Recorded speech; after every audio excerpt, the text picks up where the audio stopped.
Lección número 2. Conociendo el mundo de la oscuridad.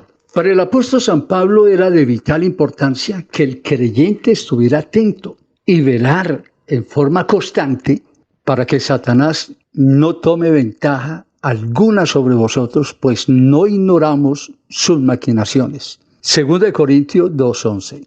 Satanás existe y sin lugar a dudas se desenvuelve en una esfera donde su principal artimaña es permanecer de incógnito, escondido, desapercibido y hacer que se le ignore. Su principal arma es permanecer de incógnito, ignorado y desapercibido.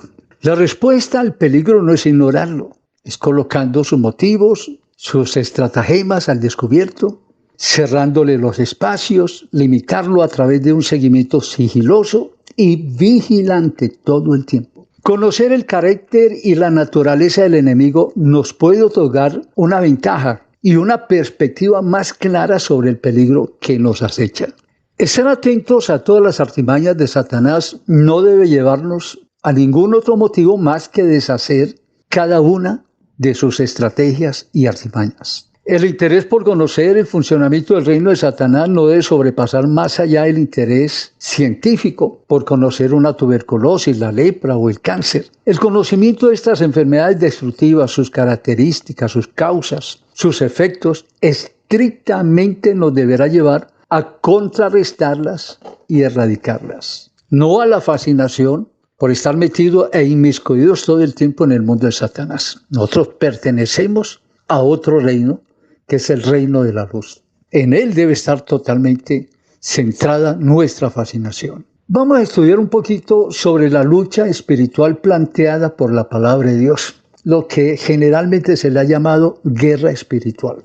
La Biblia nos presenta continuamente un conflicto irreconciliable. Jamás se van a poner de acuerdo entre las fuerzas del bien y las fuerzas del mal, para lo cual utiliza a menudo la Escritura términos y expresiones propias de la milicia y de la guerra. Por ejemplo, vamos a mirar algunos textos que nos mencionan un poco sobre esto. Por ejemplo, muestra a Jesús trayendo una espada, Mateo 10:34. A Jesús tomando cautiva la cautividad, Efesios 4:8. Y a los cristianos llamándoseles a contender por la fe, Judas 3. Muestra a Pablo peleando la buena batalla, 2 Timoteo 4:7.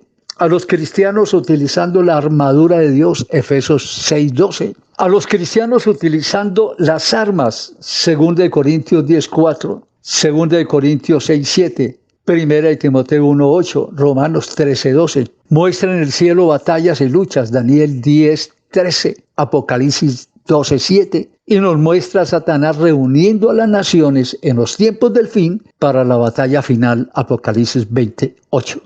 Existen otros términos que son competencia exclusiva de una guerra y que son utilizados por los escritores sagrados y que hacen parte de la metáfora militar. La vida cristiana como un combate contra el pecado, Hebreos 12:4. Los deseos de la carne que batallan contra el alma, 1 Pedro 2:11. A los cristianos se les llama a contender por la fe, Judas capítulo 3. Pablo sufriendo conflictos por el Evangelio, Filipenses 1:30. A los cristianos como soldados, Filipenses 2:25. El reino de Dios que sufre violencia y los violentos lo arrebatan, Mateo 11:12. El pueblo de Dios que ha vencido al enemigo por medio de la sangre, Apocalipsis 12:11. ¡Qué texto tan extraordinario! El hombre fuerte armado y a uno más fuerte que él y lo vence y le quita su armadura, Lucas 11:21. Al endemoniado que tenía una legión, Marcos 5:9-15. Jesús tomando cautivos, Efesios 4:8. La vida cristiana como una lucha, Colosenses 1:19-21 y 1 Timoteo 4:10. ¿Contra quién es nuestra lucha realmente? El apóstol nos revela que la lucha que sostenemos es contra poderes y agentes que se encuentran bajo las órdenes de Satanás, denominados por él como principados, potestades, gobernadores de las tinieblas de este siglo y huestes espirituales de maldad en las regiones celestes, es decir, los demonios, que han existido siempre y siempre han actuado contra Dios y han sometido a los hombres a la esclavitud y ceguera espiritual. Satanás ha utilizado religiones, eruditos, hombres de ciencia, sabios, filósofos, personalidades influyentes, gobernantes, a los cuales ha convertido en canales de manifestación demoníacas. Han sido usados como agentes de Satanás para la destrucción de la imagen de Dios y por ende la destrucción de los seres humanos. Esto ha sido su principal objetivo: enceguecer la mente de los incrédulos, conducirlos en sus pérfidas corrientes materialistas, pervertir sus voluntades y finalmente encaminarlos hacia su destrucción. Satanás ha controlado siempre al hombre. Él es el autor de todo mal que existe en este mundo y de todo sufrimiento humano. Es el autor de toda perversidad, prostitución, homosexualidad, pornografía, desviación, depravación sexual, como también de toda violencia, terrorismo, guerras, levantamientos, homicidios, corrupción y de todo engaño y mentira, religiones apóstatas, evangelios facilistas, fanatismo religioso, satanismo, ocultismo y filosofías materialistas que se niegan a la existencia de Dios. Repito, se niegan a la existencia de Dios. No nos resulta tan extraño que a través de todos estos siglos el hombre haya llegado a instancias y a condiciones tan deplorables que han desdibujado esa imagen que Dios le dio cuando lo creó. El hombre ha vivido como un esclavo, reducido a las más bajas pasiones y sometido a las más perversas formas de vida humana. En los últimos 2000 años, su principal acción ha sido resistir el avance del reino de Dios, impidiendo la predicación del evangelio a los esclavos del diablo. Conociendo al enemigo. Para el apóstol Pablo era de vital importancia conocer nuestro enemigo común y descifrar sus estrategias. Él dice, por ejemplo, para que Satanás no tome ventaja alguna sobre nosotros, pues no ignoramos sus maquinaciones, 2 Corintios 2:11. A continuación examinaremos a la luz de las Sagradas Escrituras la naturaleza, la esencia, el carácter y los fines de nuestro más grande y poderoso enemigo, Satanás. Conociendo su nombre, Satán o Satanás, significa adversario, enemigo. Su nombre nos da una clave para conocer su carácter. La expresión Satanás ha trascendido a todos los idiomas del mundo, especialmente los idiomas modernos, como sinónimo de diablo. La expresión diablo significa enemigo de Dios y de los hombres. 1 de Pedro 5:8.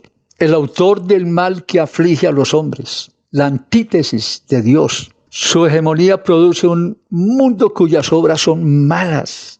1 Juan 3:8, 1 Juan 2:15 al 16. Es padre de todo lo malo. Hechos 13:10, Juan 6:70. Su obra produce procesos nefastos de destrucción. Lucas 13:11, 16 y 1 Corintios 5:5, 2 Corintios 12:7, 1 Timoteo 1:20. Y que a menudo son ejecutadas por sus súbditos los demonios. Tiene el imperio de la muerte. Hebreos 2:14.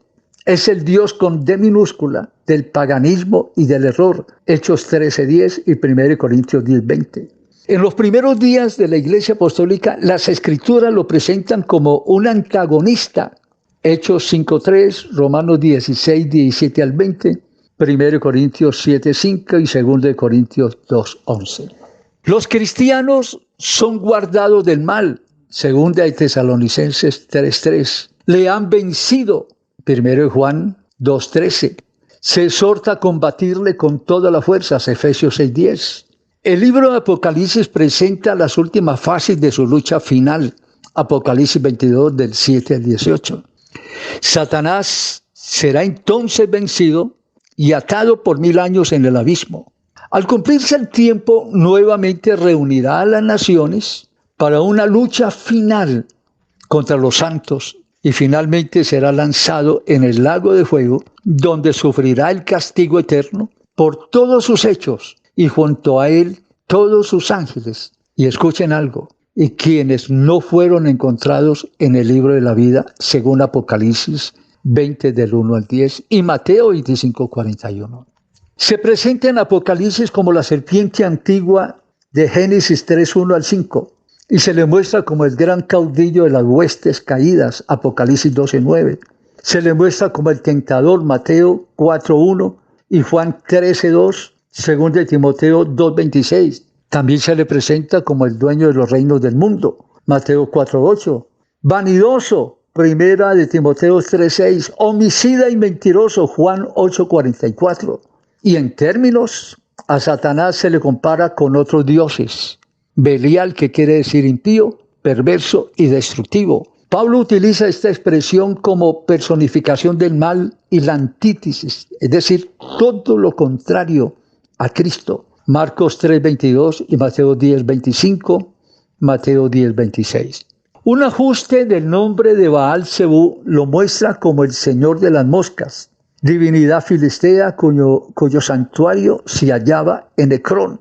Ocosías, rey de Israel, quiso consultarlo, pero Eliseo se lo prohibió, 2 de Reyes 1, del 1 al 6. Es posible que su verdadero nombre haya sido Baal-Zebul, señor elevado o señor príncipe, y que los judíos utilizaron para hacer burla del Señor, comparándolo con él o un súbdito de él. En las Sagradas Escrituras a los malvados se les llama hijos del diablo, Juan 6, 70 y 8, 44. A continuación examinaremos algunos términos y expresiones con los que las Sagradas Escrituras describen a Satanás. Tentador. Santiago es claro al indicar que cada uno es tentado cuando de su propia concupiscencia es atraído y seducido. Santiago 1:4. Por tanto, no se le debe considerar al diablo como el origen de la tentación. Sin embargo, el enemigo puede actuar como tentador, estimulando en diversas formas nuestras debilidades y áreas menos fortalecidas, o algún área no controlada de nuestra naturaleza caída, como orgullo, incredulidad, temor, avaricia, lujuria, entre otras. David lo presenta como el cazador que conoce su presa, sus costumbres y actividades, Salmo 91:3. Y aunque el tentador no conoce nuestros pensamientos, sabe leer muy bien nuestros gestos, actitudes, nuestra mirada. No olvidemos que en algún tiempo fuimos sus esclavos, convivimos con él y nos conoció muy bien. Hay otros nombres que consideramos que es importante tenerlo en cuenta como imitador. Imitador significa falsificador. Históricamente, Satanás ha deseado ser como Dios y tener todo lo que Dios ha poseído. Es famosa la descripción de San Agustín, un eminente teólogo de principios de la era cristiana. Él dice, refiriéndose a Satanás, y lo compara, diciéndole simios Dei, en español, simio Dios con D minúscula o imitador de Dios. Satanás buscará siempre que lo confundan con el verdadero Dios, conformándose solamente con eso.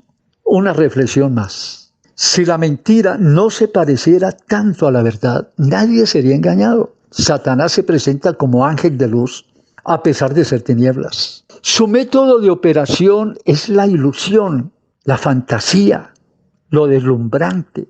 Se presenta con apariencia de oveja noble y humilde, aunque su verdadera identidad sea la de un lobo rapaz. Él siempre tendrá un disfraz para cada ocasión y que le permita ocultar su verdadera figura, horrenda y espantosa, adquirida cuando fue echado del cielo. Isaías 14, 19.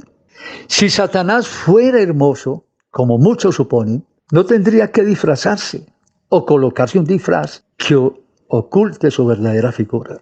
El mayor peligro del diablo como imitador lo encontramos en las palabras del mismo Señor Jesús cuando dijo, porque se levantarán falsos cristos y falsos profetas y harán grandes señales y prodigios de tal manera que engañarán, si fuese posible, aún a los escogidos mismos. Mateo 24, 24.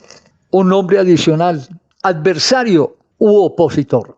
El mismo término Satanás o diablo significa adversario u oponente. Estas expresiones describen a Satanás como oponente y adversario de Dios. Pablo, hablando de la manifestación del diablo en carne, refiriéndose al anticristo, o al hijo de pecado, o el hijo de perdición, dice: el cual se opone siempre será un opositor y se levanta contra todo lo que se llama Dios o es objeto de culto. Segunda de Tesalonicenses 2:4. No resulta extraño que en toda oposición sufrida por la iglesia se encuentre siempre la obra de Satanás. Podemos encontrarlo en Hechos 18:6, Hechos 28:19, Filemón 1:28, Primera de Tesalonicenses 2:15, Segunda de Timoteo 2:25 al 26, Segunda de Timoteo 4 del 14 al 15. Pablo narra el siguiente episodio. Escuchen bien esto que le pasó al apóstol San Pablo. En su reiterada intención fallida de ir a visitar a los tesalonicenses, él les dice, por lo cual, textualmente dice, por lo cual quisimos ir a vosotros, yo Pablo, ciertamente una y otra vez, pero Satanás nos estorbó. Primera de Tesalonicenses 2:18. En la primera lección vimos cómo la autoridad de Dios es delegada a la iglesia. Eso implica cada creyente individualmente. Pero Pablo menciona cómo, a pesar de su autoridad tan grande, un hombre tan lleno del poder de Dios, es estorbado por Satanás de tal manera que le impide ir a visitar a los tesalonicenses como parte de su ministerio de formación y de seguimiento para cada uno de ellos. En el Antiguo Testamento nos presenta un cuadro típico sobre la oposición de Satanás allá en el Antiguo Testamento. Cuando Daniel esperaba ansioso la respuesta de Dios, pero esta tardó 21 días. A los 21 días llegó el ángel con el mensaje de respuesta a su petición, traía la respuesta, pero duró 21 días. Pero lo aclara y lo dice: mas el príncipe del reino de Persia, es decir, Satanás, se me opuso durante 21 días, pero he aquí Miguel, uno de los principales príncipes, vino para ayudarme. Daniel 10:13. Cada vez que el reino de Dios gane terreno en la tierra y avance, tendrá que enfrentar la resistencia de Satanás. La oposición del diablo logra sus propósitos malvados cuando lleva al creyente a bajar la guardia, a acobardarse, a ignorar con desobediencia la misión que debe llevar. Engañador, otro nombre que es utilizado en la Biblia para Satanás. La historia misma nos ha mostrado cómo el engañador, con astucia y toda clase de artimañas, ha estorbado y ha contrapuesto los propósitos de Dios. El propósito del diablo es la condenación del mundo, y para lograrlo empleará todas sus armas y poder destructivo, siendo su arma más sutil el engaño. Mucha atención, es el arma más utilizada para desviar la mirada de la iglesia a Cristo y conducir la humanidad al precipicio eterno. Los apóstoles y los discípulos de Jesús enfrentaron con valor los falsos maestros, se enfrentaron a ellos. Esos falsos maestros que intentaron desviar de la verdad a los creyentes. Y hay muchos textos sobre eso. Hechos 2:14 al 41, Hechos 3:12 al 26, Hechos 4:8 al 12, Hechos 6 del 8 al 10, Hechos 7 del 1 al 60. Los apóstoles levantaron su voz contra el liderazgo judío plagado de error y defendieron su fe en las mismas sinagogas a pesar de que estaban azotados, físicamente azotados. Hechos 13 del 16 al 46, Hechos 14 del 1 al 4, Hechos 17 del 1 al 4. Dios a través de los tiempos ha levantado hombres como estandartes de la verdad para que la defiendan y la enseñen con denuedo. En su despedida en Mileto, Éfeso, Pablo advierte que después de su partida entrarían en medio de los creyentes lobos rapaces que no perdonarían al rebaño. Hechos 20:29. Sobre esto el Señor Jesús había dicho: guardaos de los falsos profetas que vienen a vosotros con vestidos de ovejas, pero por dentro son lobos rapaces. Mateo 7:15. Los cuales son falsos creyentes. cuyos motivos son deshonestos y cuya inspiración viene directamente de Satanás. El peligro más grande del engaño es el que se hace a través de personas camufladas e infiltradas, quienes han ganado nuestra confianza, que han llegado a ser parte de la vida de los demás creyentes. Pablo añade en su discurso de despedida en Mileto, y mire lo que dice: y de vosotros mismos se levantarán hombres que hablen cosas perversas para arrastrar los creyentes tras de sí y a los discípulos. Hechos 20:30. Otro nombre para Satanás: diablo o acusador, que significa lo mismo. La palabra griega diabolos significa calumniador o acusador. Pero observen esto: el Nuevo Testamento lo utiliza 35 veces y se puede notar que la acusación necesariamente va acompañada de la calumnia o de alguna forma de tergiversación de la verdad, es decir, la mentira. Así, esta tergiversación sea mínima y sutil, que no se alcance a identificar fácilmente. Una de las estrategias favoritas de Satanás es plasmar y reproducir su propio carácter en las personas, influyendo en ellas para causar estragos en la reputación de los siervos de Dios. El propósito de nuestro Señor Jesucristo es plasmar su carácter a través del Espíritu Santo en la vida de cada creyente. El diablo también hace lo mismo. Si el creyente se convierte en uno solo con el Señor, generalmente Satanás se vuelve o se convierte uno solo con quienes son usados para sus nefastos y oscuros propósitos de destrucción. El arma predilecta del acusador entre los creyentes es el chisme, los comentarios malintencionados, las calumnias, las murmuraciones, los rumores. Esto es lo que el diablo más utiliza. Y esto ha causado más pérdidas que cualquier otro ataque de Satanás entre los siervos de Dios. Los pone a pelear, genera divisiones, contradicciones, odios, enemistades, etc. En repetidas ocasiones lo vemos en las Escrituras acusando y calumniando a Job, a Josué, el sumo sacerdote. En Job, capítulo 1, versículo 2, a Josué, el sumo sacerdote, en Zacarías 3:1. Y a los cristianos en general, acusándoles delante de nuestro Dios de día y de noche, Apocalipsis 12:10. En el huerto del Edén acusó a Dios mismo, poniendo en tela de juicio sus palabras y advertencias. Génesis 3:1-5. Vamos a revisar algo que me parece supremamente importante antes de la terminación de esta lección. El título de este comentario es Principados, potestades y gobernadores. Descubriendo el mundo de los principados de Satanás. El apóstol San Pablo en Efesios 6:12 nos presenta la estructura orgánica del reino de Satanás, mostrándonos una imagen clara de las jerarquías de la dictadura del mal.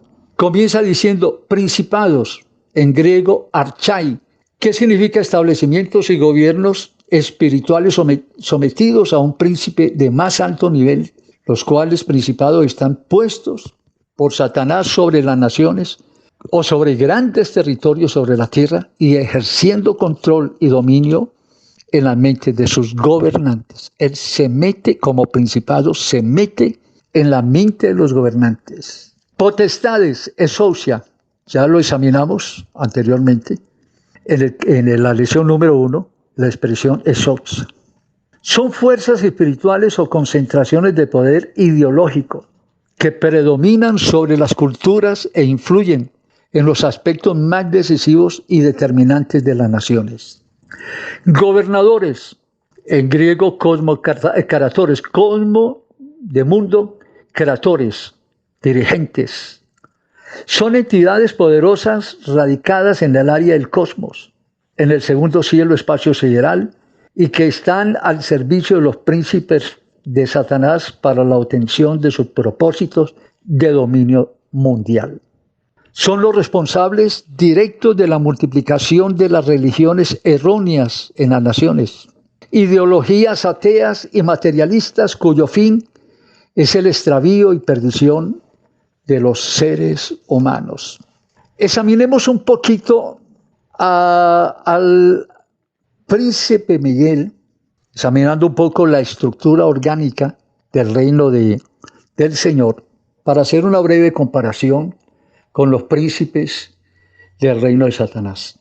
Miguel, principal príncipe de guerra de parte del reino de Dios. Miguel es presentado como el ángel protector del pueblo de Israel. Eso está en Daniel 10:21. Y es mostrado como el líder militar de los ejércitos celestiales que luchan contra Satanás, como lo confirma el libro de Apocalipsis 12:7. También encontramos otras referencias de Miguel en los libros de Números 13:13 y Esdras 8:8, en los que Miguel es declarado como el ser angelical creado con el rango de príncipe. En la carta de Judas, Miguel es proclamado como arcángel, título dado al más importante príncipe de Dios, Judas 1:9. Finalmente, Miguel es declarado por el ángel que trajo el mensaje a Daniel como el príncipe de Dios que está de parte de los hijos del pueblo de Israel, Daniel 12:13 y Apocalipsis 12:7. Isaías, hablando sobre la diferencia del reino de Dios y el reino de Satanás, nos menciona lo siguiente. Isaías estrecha un poquito más la relación del reino de Satanás en los cielos y el reino de los hombres en la tierra cuando dice: y acontecerá en aquel día que Jehová castigará al ejército de los cielos en lo alto y a los reyes de la tierra sobre la tierra. Isaías 24:21. La evidencia de la existencia príncipes espirituales del mal queda aún más expuesta en el Nuevo Testamento por quienes acusaron a Jesús de echar fuera demonios por el príncipe de los demonios. Imagínense, tremenda acusación. Mateo 9:34, Mateo 12:4, Marcos 3:22, Marcos 11:11 al 15. Los líderes religiosos reconocen abiertamente la existencia de un príncipe maligno y le otorgan a Jesús, con toda malicia, maldad y falsedad, la obra vil del reino de Satanás en todas las obras maravillosas que Jesús estuvo haciendo en favor del pueblo. Lo que lleva a Jesús a declarar la actitud, tal actitud blasfema como imperdonable, pecado imperdonable contra el Espíritu Santo. Mateo 12:22 al 37. Jesús mismo hace mención de Satanás declarándolo como el príncipe, como él mismo Señor lo declara, el príncipe de este mundo. Juan 14:30. Juan 16:14. Jesús dijo: ahora el príncipe de este mundo será echado fuera. Juan 12:31. Refiriéndose a que Satanás sería despojado de sus derechos sobre las naciones de este mundo, hecho sucedido en la cruz del Calvario. El apóstol Pablo, hablando de los Efesios, dice: en los cuales anduvisteis en otro tiempo, siguiendo la corriente de este mundo, conforme al príncipe de la potestad del aire. Efesios 2:2. Pablo nos muestra aquí la obediencia sumisa y sin reproche que el mundo le rendía al gobierno tiránico del príncipe de la potestad del aire. Todo el mundo está sujeto a él. La expresión potestad del aire reafirma los conceptos presentados en Daniel 10:13 y Lucas 10:18. Esto declara a los aires como el cuartel general de operaciones del príncipe de Satanás. Acción e incidencia de los príncipes y potestades en el mundo. ¿Cuál es su obra? No debe resultarnos extraño que muchísimas de las corrientes perniciosas de este mundo que afectan negativamente a la humanidad tengan que ver con la influencia negativa de estos seres malignos sobre el mundo. Satanás, durante el tiempo de la gran tribulación, que no estamos tan lejos, dirigirá y a través del anticristo todos los asuntos políticos del mundo. Los gobernantes cederán su poder y autoridad al anticristo. Apocalipsis 17:12. Ese maestro en el arte de gobernar detrás de bambalinas, es decir, detrás de las cortinas, sin que sea visto, dirigirá y mantendrá el control absoluto del mundo durante 3 años y medio. Apocalipsis 13, del 4 al 13. Detrás del anticristo, Satanás, en su calidad de príncipe de ese mundo, estará presente como el dragón. Apocalipsis 13, de 2 al 4. Pero todo esto será apenas por un momento, porque la segunda venida, al final de la gran tribulación, los 7 años de la gran tribulación, lo destruirá con el poder de su boca. Daniel 2:35, 44, 45, Daniel 7, 8 al 14, Apocalipsis 19, 11 al 21. Destino de Satanás al final de los tiempos. Finalmente, para cerrar esta lección, estas fuerzas diabólicas que hoy despliegan toda su actividad e influencia maligna y se organizan y cooperan entre sí para mantener bajo control el destino del mundo, un día harán parte del juicio de Dios. Eso no se queda así. Dios es justo. A pesar de la estruendosa derrota sufrida en la cruz, Satanás, nuestro Señor Jesucristo ha permitido que estas fuerzas permanezcan activas bajo la dirección maléfica del príncipe del mal. Pero el Señor Jesús, al final del milenio, determinará su más pavorosa recompensa. Juan, el escritor del libro de Apocalipsis, lo expresa de la siguiente manera: y el diablo que los engañaba fue lanzado en el lago de fuego y azufre, donde estaban la bestia y el falso profeta, y serán atormentados día y noche por los siglos de los siglos. Apocalipsis 20:10. Mientras tanto, estas actividades que Dios ha permitido al diablo en su soberana voluntad y a sus ángeles, seguirán probando y templando la fe de los creyentes. Dios les bendiga a todos.